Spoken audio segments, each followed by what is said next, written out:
Hey guys, Mark again, and yes, on the road with Mark, continuing to do those things that we're not supposed to be doing by making videos while we're driving. Today I'm on I-45, heading north to Dallas, Texas. Don't know why anybody needs to know that, but that's what I'm doing. Anyway, in today's video, I'm going to be talking about some different things that I'm going to be looking at. I've received a couple of messages and comments from some people. One of them was a mailer program, not the $1 Million Mailer or whatever that is. I'm still going to do that review, despite what other people think. I don't really care what other people think. But there's another mailer program out there, and guys, there's tons of mailer programs out there. Almost all of them work.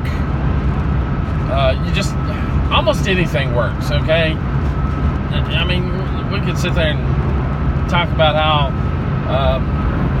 this is a scam, or that's a scam, or this works better, or that works better, whatever. You know what? Almost everything works. Ultimately, it's really about your marketing, and it's about how well you market, how consistently you market, and the programs themselves, yeah, there are some that are better than others, and you know what, I'll probably make a video showing you what's better for whatever situation you're in, and of course your talents too, your own strengths. Are you a super salesperson? I'm not bad at sales. I do fairly well at sales. I don't have a problem talking to people that I've never met before. Don't have a problem with any type of cold calls for the most part. Well, that's not true. I mean, I'm not going to call people up that haven't shown some sort of interest, haven't expressed some sort of interest in getting involved with what I've got, or they're open to taking a look to something that I have. But once I get that information, once I know that, then yeah, I'm all over it. I don't care. But there are different programs that are better for different people. Postcard programs, I think, are great for people that are not tech savvy at all. Maybe they're from a different generation, maybe a little bit older generation, or they're great for people that just don't want to have any, real contact or personal contact with their prospects. That's fine. There's nothing wrong with that. I think online marketing, I think that you do have to be, you have to have, well, I would say that there's different levels. A basic marketer, as long as you can understand the concept of a sales funnel, and you know how to post and get those sales funnels out, or links to those sales funnels. I mean, there's certain things that you're going to need to know, technically speaking, but you don't necessarily have to be a super tech guru type person to be able to market things online. Now, with that said, there are people that want to do a lot of blogging. Okay, well, that's great, but if you don't write well, you probably don't want to do blogging. There are people that maybe you want to do some video marketing. I think video is probably the best way to go. But I tell you what, if you're camera shy and you're not willing to get out there and put your face in a video like this one, or you're not wanting to get out there and do that, put yourself out there at all, kind of a stupid idea to try and bash you over the head with the idea that video marketing is the only way to go, because it's not. Ultimately, the easier something is, the easier it is going to be to get other people to duplicate it. If you're involved in a network marketing program, MLM, or some type of program where recruiting is involved. And there's nothing wrong with those programs, okay? But you do have to understand that it's like I said, you want to keep things as simple as you possibly can, so that the new members will come in and they will duplicate it.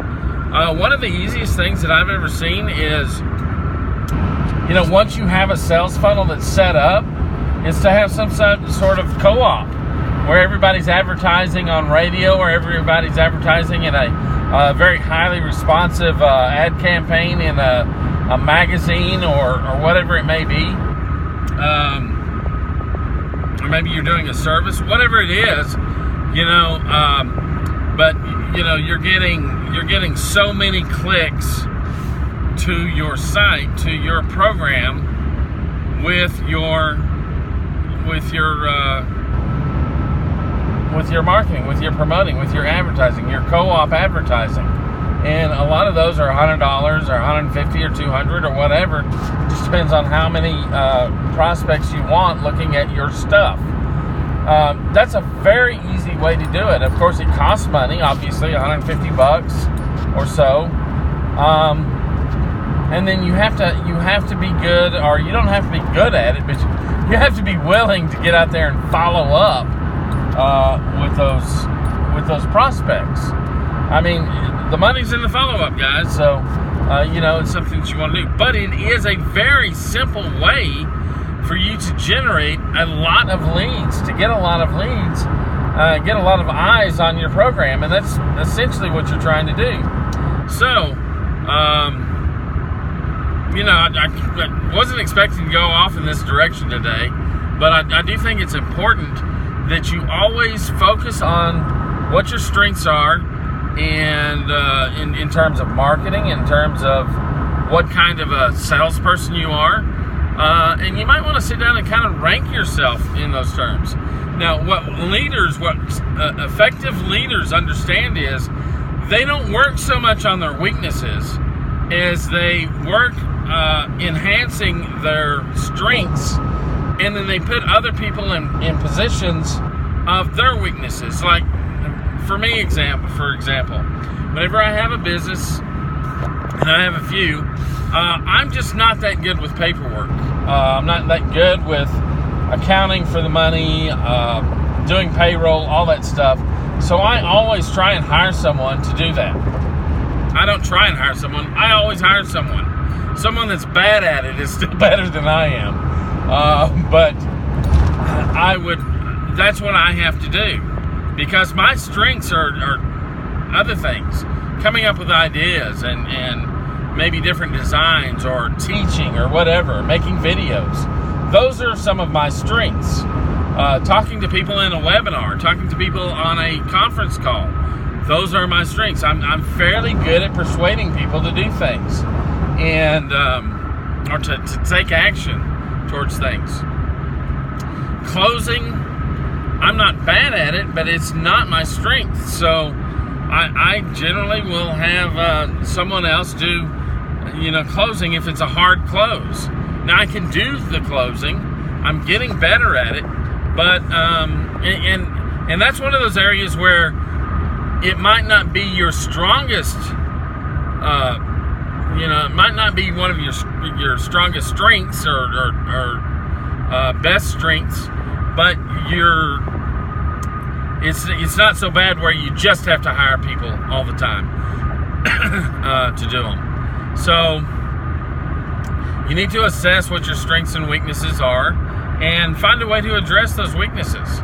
Find a way to enhance those strengths and magnify those strengths. So, I mean, that's excuse me. So, like I said, this video isn't exactly what I was thinking about talking about today, because there are some things that I want to address. One of those things that I'm going to address, and it's going to be in a subsequent video, is going to be about Bitcoin. Now, I am doing some information, or I'm doing some research and trying to find some more information out about Bitcoin. It's really hot. I hear about this stuff over and over and over again. You got to join Bitcoin. You got to do this. You got to do that. No, you don't have to do shit. Let me tell you something. I'm always very reluctant to join something when the masses are just flocking to it. Usually that's an indication for me to stay away. Okay? But with that said, you don't want to miss a big opportunity. So, and right now it seems like Bitcoin's a huge opportunity, or so I've been told. But what I'm going to do is I'm going to do my own research, and and I'll let you know what I find out. Obviously, it's my opinion,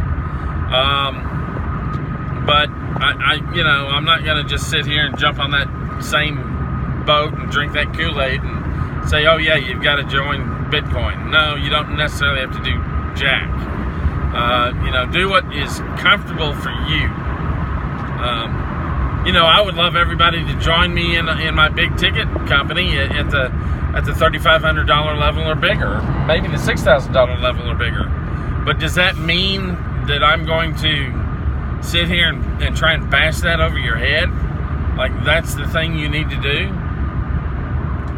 I don't know, guys. Maybe it is a good opportunity for you. I don't know. But what I can tell you is, I have to look. I have to look at the Bitcoin thing. You have to look at the big ticket thing. Ultimately, it comes down to marketing. But when it comes to investments, it's a little bit different. We're not going to just blindly and invest in something just because my neighbor has a friend who has a cousin that says it's a great deal.